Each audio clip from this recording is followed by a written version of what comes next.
4 strategies with over $80,000 of benefit. The first was Airbnb their home to generate an extra $35,000 of income every single year.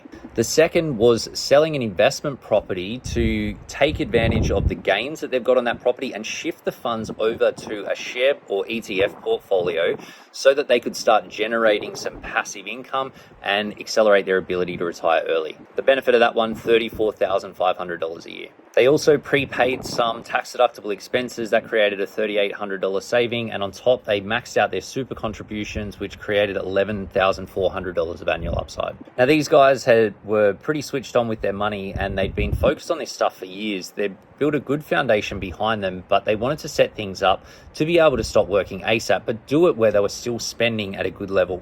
They're in their mid-40s, household income $390,000. They were saving a bit over $45,000 a year.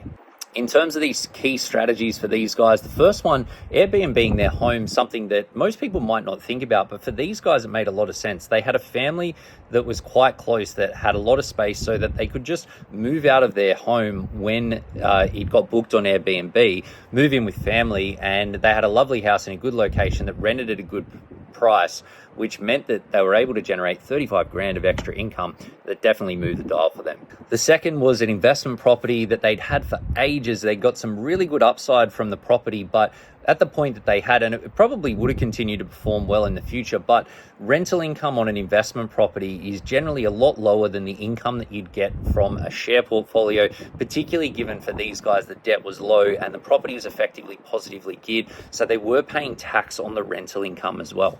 By selling the property, they were able to actually get the cash out, put it into an ETF portfolio with a focus on building a passive income.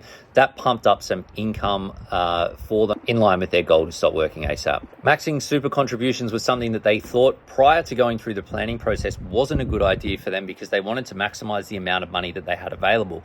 But when we took the time to show them how we could use super as a vehicle that was going to build money for them when they could access their super, but have a clear plan for how they were going to get their income they wanted before they could access their super, they could see that it all worked, and there was a clear opportunity to use the super rules and the tax deductions around that in particular to their advantage to get more out of the money that they were earning. Now, in going through the process, these guys realized a huge amount of money that they were leaving on the table. By putting these moves in place, they got over 80 grand more out of the money that they already had and used that money to accelerate their time frame to retirement, whatever that looked like for them, by 13 full years. This is why you want your money to work smarter, not just harder.